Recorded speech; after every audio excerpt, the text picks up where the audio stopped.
Hello friends, hope you are doing well. Welcome to Nixon talk. आज के session में आप सभी दोस्तों का स्वागत है। तो आज हम लोग का टॉपिक है मनीष कश्यप। आखिर उन्होंने, जबकि बीजेपी के हमेशा खिलाफ रहते थे, उन्होंने बीजेपी ज्वाइन क्यों करा? और यही बताएंगे कि जब बीजेपी ज्वाइन कर लिया तो क्या वो तेजस्वी यादव के अगेंस्ट चुनाव लड़ने वाले हैं, और क्या मनीष कश्यप ने यूट्यूब छोड़ दिया है। तो आइए इस पे चर्चा करते हैं बिना देरी किए हुए।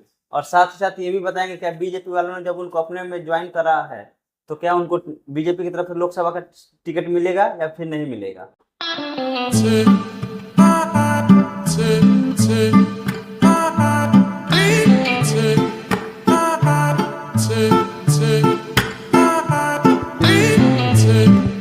मनीष कश्यप का असली नाम त्रिपुरारी तिवारी है और उनका जन्म मार्च 1991 में हुआ था। बिहार के एक पश्चिमी चंपारण जिले में एक डुमरी गांव है, वहां से बिलोंग करते हैं वो। बात करा जाए तो उनको यूट्यूबर और एक सोशल वर्कर के तौर पे अपना जर्नी स्टार्ट करी थी। पुणे से उन्होंने इंजीनियरिंग की पढ़ाई की हुई है और उनका जर्नी 2016-17 से स्टार्ट है। 2019-20 में उन्होंने वीडियो डालना स्टार्ट कर दिया। वीडियो यूट्यूब पे डालते थे, जैसे कि एजुकेशन हो गया, हेल्थ हो गया, अनएम्प्लॉयमेंट हो गया, करप्शन हो गया, इससे रिलेटेड वो वीडियो डालते थे। और यूट्यूब पे इसके चलते उनको काफ़ी अच्छा रिच मिला और काफ़ी अच्छा काम किया यूट्यूब के लिए। काफ़ी हद तक सही दिखाया उन्होंने, तभी पूरे इंडिया के लोग जानते हैं और सन ऑफ बिहार भी उनको बुला मतलब नाम से जाना जाता है उनको। और उनके चैनल का नाम सच तक है। और सोशल मीडिया की बात करें जाए तो उनमें मिलियन में फॉलोअर्स है, बहुत मिलियन फॉलोअर्स है। उनके तो काफी सारे चैनल है यूट्यूब पे, दो तीन मैंने देखा है, 2-3 चैनल है शायद उनके। हर किसी के एक बार होता है तो बहुत सारा चैनल हो जाता है, लेकिन सच तक उनका मेन चैनल है जो कि उस पर वीडियो अपलोड करते हैं। मतलब पहले करते थे और भी करते हैं, लेकिन अब थोड़ा सा ज़्यादा डाइवर्ट हो गए हैं। अब पॉलिटिक्स में चले गए। राइट। तो कुछ दिन पहले मनीष कश्यप 9 से 10 महीने के लिए जेल भी गए थे, तो किस मैटर पे वो जेल गए थे? पूरा मामला ऐसा है कि फरवरी 2023 की बात है, जब मनीष कश्यप के यूट्यूब चैनल पे वीडियो अपलोड होगा। उसमें बताया गया कि जो तमिलनाडु के तिरुपुर और कोयम्बटूर सिटी में मजदूरों से, बिहार के मजदूरों से मारपीट की गई है और कथित तौर पे 2 लोगों की हत्या भी की गई है। और उसका वीडियो उन्होंने अपलोड कर दिया मारपीट का, जबकि ऑब्वियसली बिहार से, मतलब मजदूर जो थे बिहार से बिलोंग करते हैं, तो उनके लिए तो बिहार सरकार का आना जरूरी था। साथ में तमिलनाडु सरकार के पे आरोप लगा दिया इनडायरेक्टली। हालांकि तमिलनाडु सरकार और बिहार सरकार ने ये बिल्कुल इसको अफवाह बताया और भ्रामक बताया। इसके तहत उन्हें गिरफ्तार किया गया और नेशनल सिक्योरिटी एक्ट यानी NSA के तहत उन्हें गिरफ्तार किया गया। लगभग 9 महीने जेल रखा गया उनको। कुछ दिन वो तमिलनाडु के जेल में बंद रहे और फिर उसके बाद बिहार आए, जेल में बंद रहे। फाइनली उनको बेल मिला और एक बेल के जमानत के तौर पे बाहर हैं और अपना काम कर रहे हैं। जब मनीष कश्यप जेल में चले गए तो कुछ न्यूज रिपोर्टर उनके घर गए, तो उनकी मम्मी का कहना था कि जो भी ये पॉलिटिकली लिंक है उसको उनको फंसाया गया, ऐसा कुछ नहीं है। तो क्या सच बात है?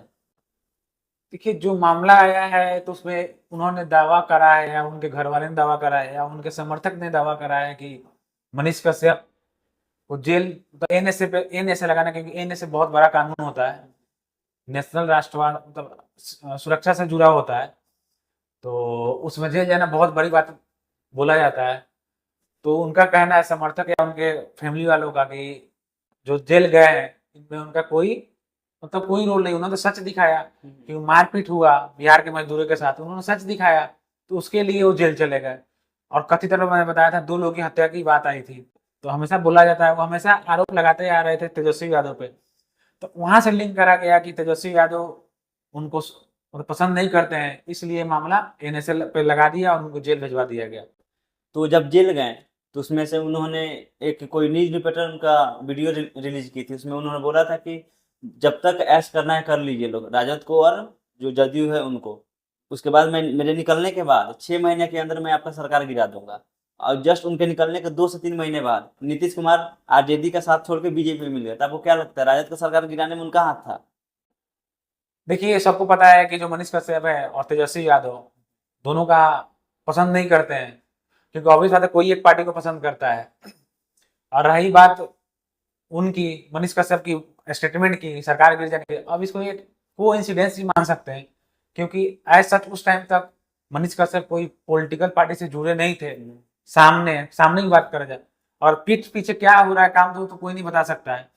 और रहा बात नीतीश कुमार पहली बार अपना कुर्सी बदले नहीं है मुख्यमंत्री के लिए, हमेशा वो तो बदले आ रहे हैं। ऐसा पहली बार तो कभी हुआ नहीं है कि हाँ उन्होंने चेयर बदली है। जब उनको डर लगता है मेरी सरकार खतरे में है, फटाफट किसी से कभी इधर मिल जाते हैं कभी उधर मिल जाते हैं। तो मैं ऐसा नहीं मानता हूँ कि उन्होंने बोला तो ऐसा हुआ, क्योंकि उस टाइम तक देखा जाए तो बीजेपी में ना शामिल थे, ना कोई मतलब किसी के चुनाव लड़ रहे थे, कुछ नहीं हुआ था। हाँ, एक दो बार मनोज तिवारी उनके घर गए थे तो वहां पे मुद्दा निकला था कि हाँ बीजेपी ज्वाइन कर सकते हैं, वहां पे तेज तो बातें बनना तेज हो गया था कि हाँ ज्वाइन कर सकते हैं। लेकिन हाँ, इसको उस तरीके से नहीं है कि हाँ उन्होंने सरकार गिरा दिया। देखा जाए तो यहाँ पे सुशासन बाबू ने यानी नीतीश कुमार ने वो अपने खुद की कुर्सी बचाने के लिए वो चेंज करा था। अब उसी टाइम वो निकले थे, 2-3 महीने के अंदर हो गया, तो इसी से लोग कनेक्ट कर देते हैं। तो उन्होंने यूट्यूब पे वीडियो बनाते थे पहले, जैसे कि आपने बताया। तो उनका पॉलिटिकल करियर कैसे स्टार्ट हुआ, कब से स्टार्ट हुआ? अगर आप उनका वीडियो उठाएंगे तो मेरे अकॉर्डिंग वो हमेशा इस तरीके से वीडियो बनाते थे जैसे फ्यूचर में चल के मतलब चुनाव लड़ना ही है। अगर आप वीडियो देखोगे उनका, एक नॉर्मल जैसे कोई अपने आप को समाज सेवक बोलता है तो क्या करता है, समाज के लिए भलाई करता है। ठीक है, भलाई बहुत तरीके से हो सकता है, मैं नहीं बोलता हूँ नेता के बस नेता बनोगे तभी भलाई हो सकता है। आप भलाई करना है तो उसमें क्या है, नेता ही भी कर सकता है, कुछ भी कर सकता है। तो वीडियो देखो तो हमेशा वो मतलब पॉलिटिकली से कनेक्शन से ही मतलब बनाते थे हमेशा वीडियो। तो मेरे अकॉर्डिंग लगता था कि हाँ कभी ना कभी पॉलिटिक्स जरूर ज्वाइन करेंगे। 2020 की बात है, बिहार में एक छोटे शहर का नाम है चनपटिया, वहां से उन्होंने विधानसभा के लिए चुनाव लड़ा था। कोई टिकट नहीं दिया था तो उन्होंने निर्दलीय चुनाव लड़ा था, हालांकि उस टाइम वो हार गए थे चुनाव में। तो और उनका पॉलिटिकल करियर देखा जाए तो 2020 में उन्होंने कदम रख दिया था इसके लिए, और फिर धीरे धीरे आगे बढ़ते गए। और हमेशा बोला जाता है कि अगर आपको नेता बनना है तो एक बार जेल जाना पड़ेगा, तभी आप अच्छा नेता कहलाओगे और बन पाओगे। तो फाइनली जब वो जेल गए, 9 महीने का 9 से 10 महीने जेल में रहे, बहुत बड़ा बात होता है। और एनएसए भी लगा, उससे बहुत बड़ी बात होती है। तो उस टाइम काफी चर्चा में रहे और फाइनली गए जेल। तो जो एक बेसिक क्राइटेरिया होता है नेता बनने का तो हो गया था, उसके पहले उन्होंने कदम रख ही चुका था। तो 2020 से मतलब उन्होंने रख दिया था कदम इसमें। जब वो जेल से निकले तो सबको पता है कि उनकी जो है राजद की सरकार से तेजस्वी यादव हैं या लालू यादव उनके परिवार से नहीं बनती है। फिर भी उन्होंने जब इलेक्शन लड़ना था, लोकसभा चुनाव आने वाला था, तो उन्हें टिकट नहीं मिली कहीं से, बीजेपी से भी, तो उन्होंने एक स्टेटमेंट दिया था। बोला था उसमें कि अगर जो राजद के अभिनेता हैं तेजस्वी यादव, वो अगर आके उनके घर पे उनके माँ पापा से माफी मांगते हैं तो वो उन्हें माफ कर देंगे। तो क्या ये टिकट के लिए कर रहे थे या फिर कोई और बात था? देखिए मैं इसको पूरा एक मामला के तौर पे देखूं तो जब वो जेल से बाहर निकले, सबको 100% लोगों को लग रहा था, और बेसिकली बिहार के लोगों को बिल्कुल लग रहा था कि चुनाव तो जरूर से जरूर लड़ेंगे, 100% लड़ेंगे, क्योंकि पहला कदम रख चुके हैं। तो बात करा जाए उस टाइम की अटकलें तेज हो रही थी, लेकिन बीजेपी की तरफ से उनको कोई मतलब बात नहीं किया जा रहा था, कोई सीट की बात नहीं की जा रही थी, कोई मेंबर सदस्य बनाने की बात नहीं की जा रही थी। तो उन्होंने सोचा अब क्या करा जाए, तो उन्होंने सोचा कि चलो ठीक है, एक हाँ मतलब आजमाते हैं, हाथ देख लेते हैं लग जाएगा तीर तो सही है। तो उन्होंने ये स्टेटमेंट दी थी, काफी आलोचना भी हुआ था कि जब आप हमेशा तेजस्वी यादव पर आरोप लगाते आ रहे हैं कि उन्होंने मुझे जेल करवाया, उन्होंने तमिलनाडु के जेल में रखा उनको, वहां पे खाना उनको सर्व अच्छा नहीं किया गया, बहुत मतलब उनको काफी मतलब प्रताड़ित करा गया उस जेल में। तो आखिर ऐसा क्यों स्टेटमेंट दिया, अगर माफ वो आएंगे माफी मांगेंगे तो उनको माफ कर दिया जाएगा। कहीं ना कहीं उसको लोगों ने लिंक करके देखा कि 2024 का लोकसभा का चुनाव आ रहा था, तो लोगों को ये लगा कि जब हो सकता है बीजेपी ने टिकट देने से मना कर दिया है, तो इसीलिए फाइनली वो तेजस्वी यादव की तरफ जा रहे हैं। काफी आलोचना हुआ, काफी ट्रोल हुए उस बात के लिए। तो उन्हें 2024 के लोकसभा में टिकट कहीं से नहीं मिला है, तो उन्होंने निर्दलीय चुनाव लड़ने का घोषणा कर दी थी। और साथ ही साथ बताया जा रहा है कि उन्होंने कुछ चंदा लेना भी स्टार्ट कर दिया था। जब वो घोषणा कर दिए थे तो बीजेपी में आखिर क्यों शामिल हुए? जब बीजेपी में शामिल हुए तो अब तो निर्दलीय इलेक्शन नहीं लड़ सकते हैं। हो सकता है कहीं टिकट मिले या ना मिले, वो तो नहीं पता है। लेकिन आखिर तो फिर जब निर्दलीय उनको उठना ही था, घोषणा कर दिए थे, तो फिर जब बीजेपी में क्यों शामिल हुए? जब पहला लिस्ट आया बीजेपी के द्वारा उनके कैंडिडेट का, उनमें उनका नाम शामिल नहीं था और कोई चर्चा नहीं थी कि क्या करा है, मतलब उनको बीजेपी ज्वाइन करना है नहीं करना। तो आखिरकार उन्होंने हार नहीं मानी, उन्होंने सोचा जब कोई नहीं साथ देगा तो मैं कोई नहीं निर्दलीय चुनाव लड़ूंगा। तो उन्होंने घोषणा तो कर दिया कि मैं चुनाव निर्दलीय लड़ूंगा, तो इसीलिए करा क्योंकि उन्होंने किसी ने टिकट नहीं दी उनकी। सिंपल टू बी फ्रैंक बात करूँ तो यही उन्होंने, हाँ चंदा भी, मैं बात करूँ बहुत सारे एग्जाम्पल लोग देंगे वहाँ पे कि कोई भी चुनाव लड़ने के लिए चंदा तो चाहिए ही, बहुत सारा खर्च लगता है, तो उन्होंने चंदा भी इकट्ठा कर दिया था। तो इसी बात के लिए उन्होंने निर्दलीय चुनाव लड़ा क्योंकि किसी ने टिकट नहीं दिया। वही बात करा जाए अभी, अब जो भी बात चल रही होगी बैक एंड में, तो फाइनली उनकी मनोज तिवारी से काफी लंबे टाइम से बात चल रही है। तो हाल में ही मनोज तिवारी ने उनको मंच पे बुला के उनको सदस्यता की पट्टी पहनाया और उनको बीजेपी ज्वाइन करा। उस टाइम उनकी मम्मी भी साथ में थी। अब जब बीजेपी में शामिल हो गए हैं तो उन्होंने निर्दलीय चुनाव का घोषणा का ऐलान खत्म कर दिया है। और रहा बात इस बार चुनाव के लिए, तो 26 अप्रैल से मतलब बिहार में चुनाव था लोकसभा का, तो उसमें तो बिल्कुल नहीं आएंगे अभी, क्योंकि अभी ज्वाइन करा उन्होंने पार्टी। तो यहाँ पे जो अफवाह उठ रहा था क्या वो तेजस्वी यादव के साथ मतलब दो हाथ करेंगे मैदान में उतरेंगे, तो अभी तो नहीं उतर पा रहे हैं। तो होप्स हो कि अगले इलेक्शन में वो जरूर आएंगे। जैसे पार्टी में शामिल किया तो ऑब्वियस बात है, हर किसी का समर्थक होता है, हर किसी का एक विरोधी भी होता है। विरोधी भी होता है। तो विरोधी लोग विरोधी कहना स्टार्ट कर दिया कि क्यों शामिल हुए हैं, क्योंकि पहले बोलते थे कि मैं समाज सेवा हूँ, कभी हमेशा का आदमी बोलता है मैं पॉलिटिक्स से नहीं जुड़ा हूँ, वीडियो में बोलते थे पहले ऐसे ही। तो काफी ट्रोलर स्टार्ट कर दी ट्रोल करने की, कैसे ज्वाइन कर लिया। तो उन्होंने बताया कि बीजेपी जो है गरीबों का साथ देती है और गरीबों को आगे बढ़ने में मौका देती है, और गरीबों का जो बेटा है, यानी वही मनीष कश्यप की बात किया जाए, वो हमेशा साथ देती आ रही है। जब वो जेल गए थे तो कोई और नेता नहीं आए थे, यही भाजपा के नेता ही उनका समर्थन कर रहे थे। और दूसरी बात कहा जाए तो उन्होंने बोला कि उनकी माँ की फेवरेट पार्टी बीजेपी और नरेंद्र मोदी उनके फेवरेट लीडर है। मेन कारण ये भी है उनको बीजेपी में आने का।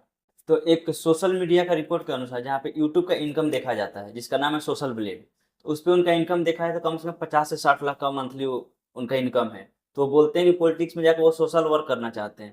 तो जो इंसान 50 से 60 लाख का मंथली कमा रहा है, हो सकता है कुछ ऊपर कुछ नीचे हो सकता है, तो क्या उन पैसों से वो सोशल वर्क नहीं कर सकता? जरूरी वो पॉलिटिक्स में जाएगा तभी करेगा? देखिए, मैं इसके लिए, हर किसी का नजरिया अलग होता है, मैं दो नजरिए से देखता हूँ। पहला ये है कि देखिए, हर चीज का लिमिटेशन होता है।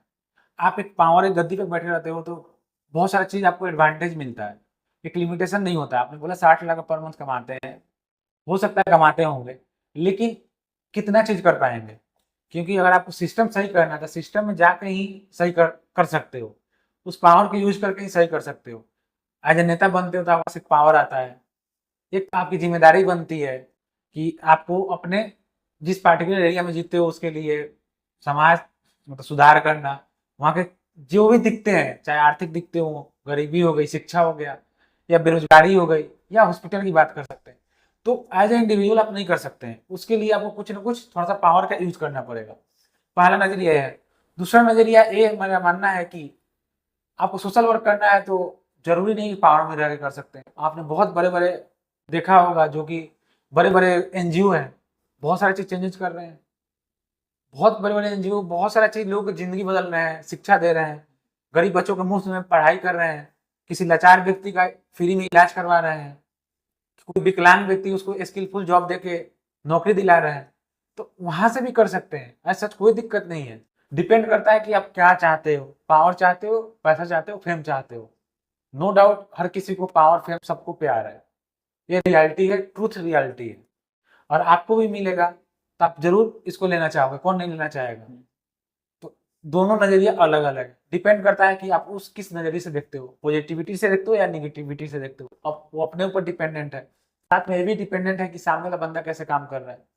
हो सकता है उसने इंडिविजुअल इतना अच्छा काम किया, कुछ पावर आएगा जीतेंगे, कुछ और अच्छा काम करेंगे, वो तो समय बता ही देगी। हमारे देश की जानता है या बिहार की जानता तो बिल्कुल मूर्ख नहीं है। कोई नहीं, एक बार देखेंगे फिर अगली बार तो पता चल ही जाएगा, क्योंकि 5 साल बाद तो फिर वोट इलेक्शन आने वाले हैं। तो जब भी आएगा फिर पता चल जाएगा क्या आपने काम किया था क्या नहीं किया। तो दोस्तों, और आपको ये वीडियो अच्छी लगी होगी तो अपने दोस्तों और फैमिली के साथ जरूर शेयर कीजिएगा, कमेंट करके बताइए, और कुछ रह गया हो तो हम जरूर उस पर चर्चा करेंगे। लाइक और सब्सक्राइब जरूर कीजिएगा और बेल आइकन को जरूर प्रेस कर दीजिएगा, जिससे कोई भी हमारी वीडियो आती है तो आपसे मिस ना हो पाए, स्किप ना हो पाए, और आप तक वो वीडियो रेगुलरली अपडेट होते ही जाए। और आप मनीष कश्यप के बारे में क्या सोचते हैं? उन्होंने बीजेपी ज्वाइन करके गलत करा या सही करा? जरूर कमेंट कीजिएगा। अब मिलते हैं अपने नेक्स्ट वीडियो में। जय हिंद।